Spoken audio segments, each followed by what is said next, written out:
With so many options, why choose Arizona State University? For me, the only online option was ASU because of the quality. Their faculty was really involved with their students and care about your personal journey. The dedication to my personal development from my professors, that's been extremely valuable to me. Earn your degree from the nation's most innovative university. Online. That's a degree better. Explore more than 350 plus undergraduate, graduate, and certificate programs at asuonline.asu.edu.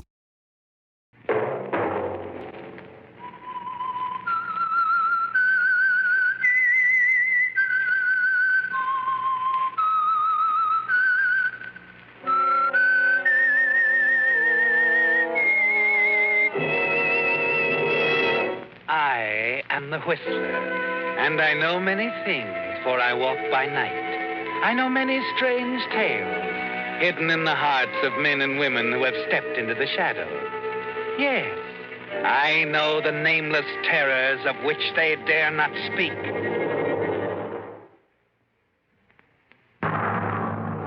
And now, the Whistler's strange story, Lonely Highway.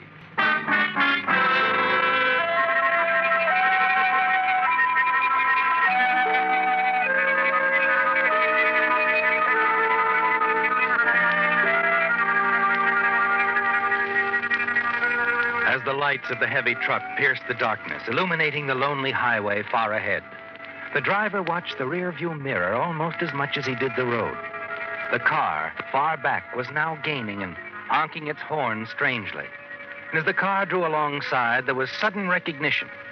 The truck slowed down and ground slowly to a halt at the crest of a hill.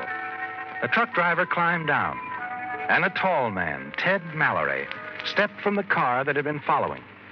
You are tall, aren't you, Ted? Tall, easy to look at, and ruthless. You walk forward to meet your partner, because this entire matter has to be handled quickly, doesn't it, Ted? Glad I caught up with you, Harry. What's up, Ted?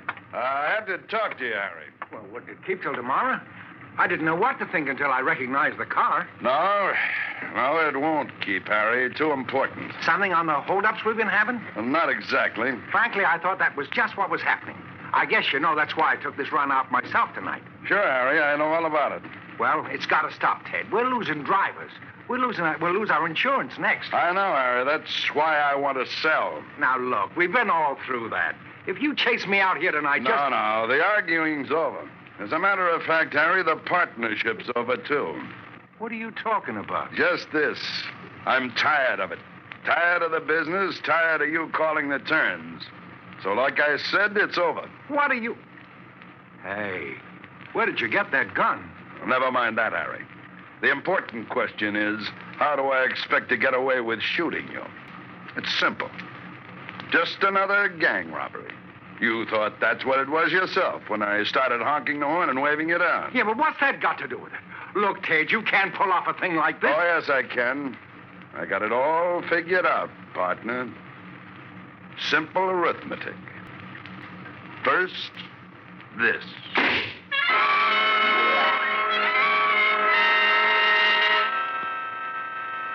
That was your first move, wasn't it, Ted? And it's over.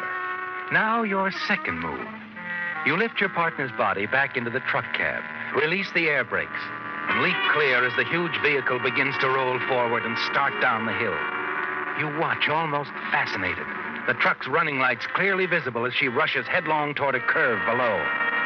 And then you gasp in surprise as she rounds that curve perfectly.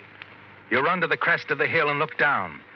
The truck is making every curve perfectly, with your murdered partner at the wheel.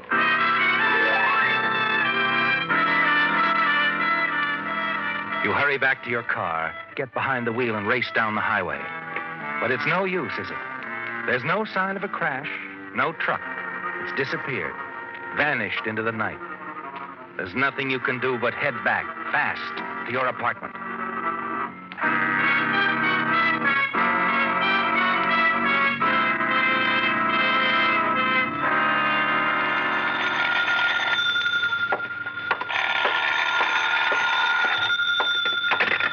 Hello? Ted? Oh, Ted. Hello? Hello? Who is this? Ted, I'm sorry. It's Helen. Helen Murdoch. Helen, what's the matter? It's Harry. The police just notified me. Oh, now, please, Helen, pull yourself together. What happened? They found his body a few hours ago by the side of the highway. He's dead. By the side of the highway? You mean he went off the road or something? Crashed his truck? No, Ted, there was no sign of the truck. They just found Harry. I'll be right over, Helen. I'll be there in 10 minutes. Your careful plan went wrong, didn't it, Ted? The truck at the side of the road, the shooting of your partner, then watching the heavy vehicle start down the curving highway and take every turn as though perfectly driven and controlled. Next morning, you'll hear the newsboys shouting the story of another hijacking, the disappearance of the truck owned by your freight lines. Your mind whirls as you wonder what could have happened. If it was the work of a gang with a member hiding in the back of the truck. If so, there was a witness to what you did, wasn't there, Ted? Someone who saw you kill Harry Murdoch. Late that afternoon, you receive a police report. The truck has been found, parked near the Hilltop Cafe on Highway 101. You take a driver with you, hurry to the spot. Find a highway patrolman waiting there for you. Good afternoon, officer. I'm Ted Mallory. Well, there it is, Mr. Mallory. There's your truck.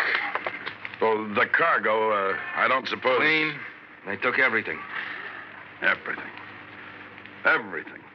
Including my partner's life. I don't think they planned to do it, Mr. Mallory. But what makes you think that? Well, up to last night, they'd steered clear of murder. Usually knocked the driver out, tied him up, and left him in a truck. I see. Last night, someone in the gang had a nervous trigger finger. Murderous rat. We'll get him, Mr. Mallory. Don't you worry about that. I know, officer, I know. It'll be easy, though. After what happened, the killing, the gang will probably lay low for a time, even break up or move on somewhere else. You think they'll move on? My guess is they'll move on. But as I said, Mr. Mallory, we'll find the man who killed your partner. You can count on it. We'll get him.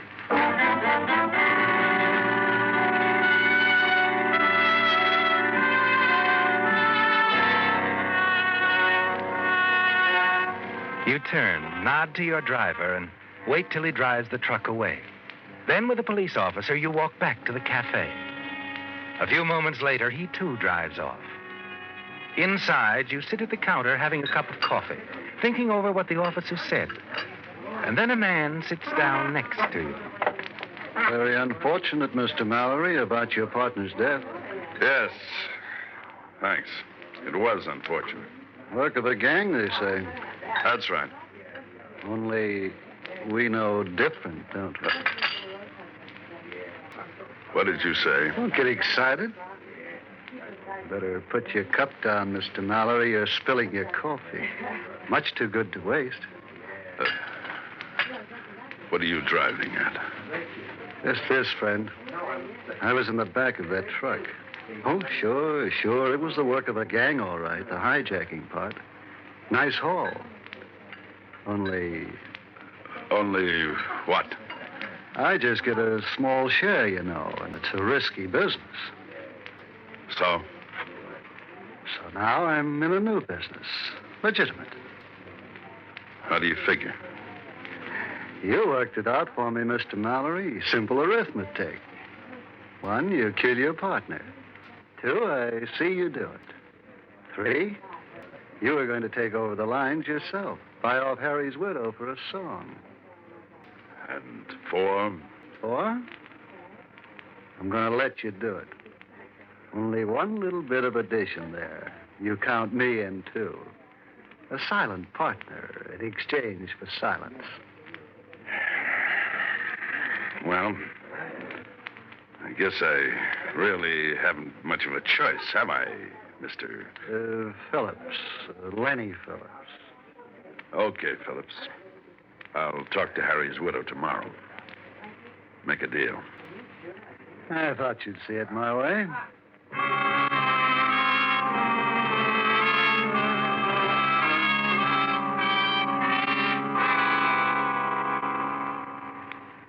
Ted, I do hope you understand why I don't want to sell.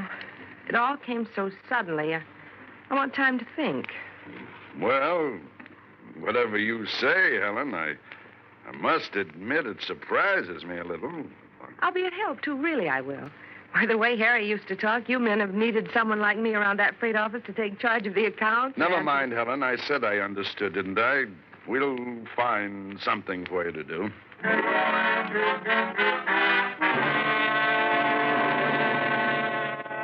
Again, the unexpected has happened, hasn't it, Ted?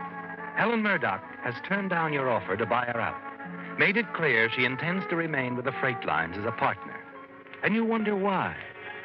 You can't quite accept her explanation, can you? No. You feel certain there's something else behind her move. Her decision complicates matters, doesn't it? There's definite cause for alarm. And there's still Lenny Phillips to think about. The following morning, Lenny walks into your office. Morning, Teddy. I just dropped in to see how you made out with Harry's widow last night. I didn't. What do you mean? I thought you had an appointment. Oh, I saw Helen, but she wouldn't sell. What? She turned down my offer. It's too bad. Maybe you better make her a more attractive offer, huh? It won't do any good. Maybe you'd better be a little bit more persuasive. Listen, Phillips, I tried my best. Try again. I will, but you got to give me time. What for? Well, right now, Helen's sort of at a loss. Doesn't know what to do with herself. She wants to work around the office here, type, do some filing, anything to occupy her mind. I figure she'll get tired of the routine after a while and bow out. Meantime, what am I supposed to do? Sit around while she cuts into my profits? Not me. That's not the way I got it planned. This partnership is just between the two of us. 50-50. But I told you she won't sell. Like I said, you'll have to be a little bit more persuasive. You get rid of her. Hold it. Someone's coming. Morning, Ted. Oh, I didn't know you had anyone with you. Oh, that's okay, Helen. Mr. Phillips is just leaving. Come in. Mr. Phillips, Mrs. Murdoch. How do you do, Mr. Phillips? Mrs. Murdoch, sorry to hear what happened about Harry, your husband. He was a real guy. Real. Thank you. I understand you're going to take up where Harry left off. Stay with the line. Yes, I really don't know too much about the business, but I'm willing to learn. I do hope Ted will be patient with me. Oh, of course, Helen, of course. Well, I've got to be shoving off, Ted. I got an appointment. Nice meeting you, Mrs. Murdoch. Thank you. Goodbye, Mr. Phillips. See you around, eh, Ted? Yeah, sure. I hope I didn't rush him away. No. He just dropped in to say how sorry he was about what happened. Was he a friend of Harry's? Yeah. Well, Ted, where do I hang my hat and coat? I'm ready to go to work. Well, sure. You can use Harry's desk over there. I didn't know you'd be in so soon, or I'd have straightened things out. Well, I'm rather anxious to get started, Ted. I hope you don't mind my moving in like this. I won't be much of a problem, really. If I do say so myself, I do catch on to things quickly. Very quickly.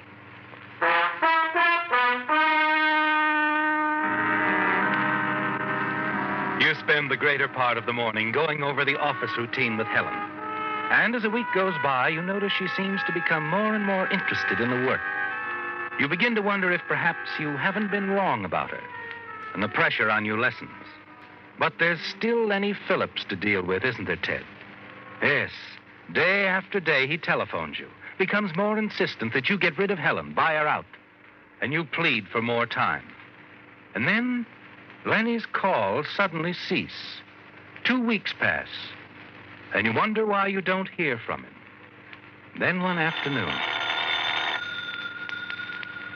Shall I get that, Ted? Thanks, Helen. I'll get it. Hello? Hello, Teddy boy. I want to talk with you in private right away. I got news for you, and you won't like it. Oh? There's a bar not far from your office, Frank's place. I know, but look, It can't wait, partner. Come on over. Now. Helen, Yes? I've got to go out of the office for a while. If I don't get back by 5:30... I'll close up. Okay. Oh, and about dinner tonight. All right if I stop by to pick you up around 7? Well, that'll be fine, Ted. 7 o'clock. Good. That'll give me time to see the party you just phoned.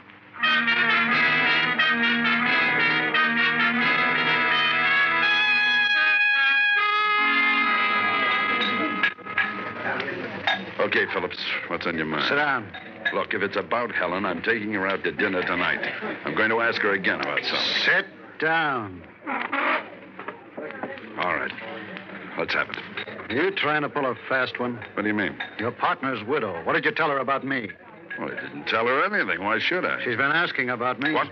Yeah, in that little coffee shop across from your office. Guy who runs it is a pal of mine. He told me. What? Why would she do that? I thought maybe you might know. No, I don't know. She must have had some reason for asking. Yeah, Wait a minute. The day you met her in the office, she asked me if you were a friend of Harry's, and I said you were. Maybe she asked about you at the coffee shop just out of curiosity. Maybe. But I don't like curious women. And you better see to it that this one doesn't get too curious.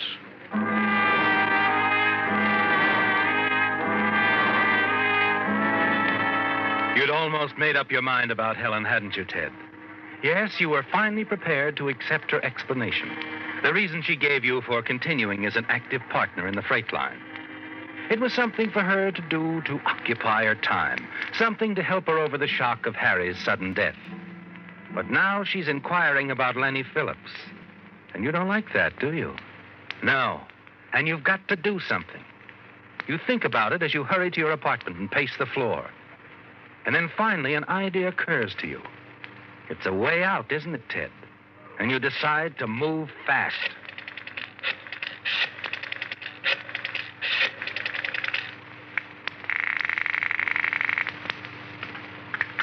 Hello? Hello, Phillips. Ted. What's on your mind? Look, I think you're right about Helen. She's getting too curious. When I got back to the office, she started asking me questions about you. Something's got to be done about that. Right. And I have an idea. Suppose we meet and talk it over. Frank's place will do, say in half an hour. I'll be there.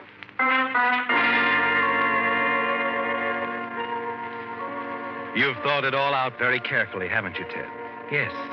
But it isn't Helen that worries you, is it? Lenny presents a more serious threat, doesn't it? If Lenny Phillips were out of the way, no one could prove anything against you. 10 minutes later, you stand in the shadows across the street from his apartment building. When he comes out, you follow him around back to a small garage.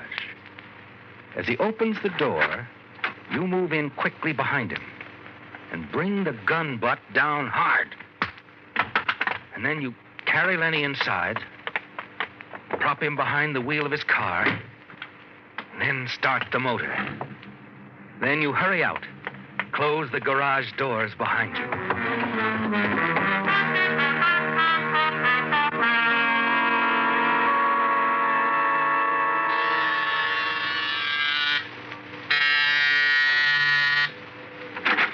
Oh, hello, Ted. Come in. I'm sorry if I'm a little late. It's quite all right. Oh, I fixed some drinks. Fine. Just thought it'd be nice if we had our cocktails here. Besides, I wanted to talk to you, Ted. Good. I hope it's... Sit down, please. Oh, sure. Oh, what's on your mind, Helen? It's about Harry, and, well, it's not going to be easy for me to tell you this, Ted. What is it? I know how close the two of you were. You started in together, built up a fine business. Harry was the best friend I ever had, Helen. He really wasn't, Ted. What? He was mixed up with a gang of hijackers, getting a cut from them. Harry? Yes, when I found out, I threatened to tell you about it, but he just laughed. He knew I wouldn't say a word. I can't believe it. Harry mixed up with that gang? It's true, Ted. And they killed him. Remember that man I met in the office some time ago, Lenny Phillips? Sure. What about him? I'm pretty sure he's the man who used to telephone Harry. Thought I recognized his voice. He's one of the gang. Phillips, one of Harry's hijacking gang? Yes. He probably knows who killed Harry, too. Maybe he did. Maybe that's why he came to the office to see you. What do you mean, Helen? To find out if he could how much you knew. If you suspected Harry was involved with the gang. You mean he was afraid Harry might have told me something about them? Yes. Have you seen him since? Why, no, I haven't. Ted, I think this is a matter we should take to the police. Don't you? I think you're right. I think you should tell them what you know and what you suspect. We've got to do all we can to find Harry's murderer. I'm glad you feel this way about it, Ted. We'll talk to the police in the morning. In the morning. Right now, you said something about drinks. Oh, of course. All right, we'll drink a toast, Helen. To us. To the continued success of our freight line.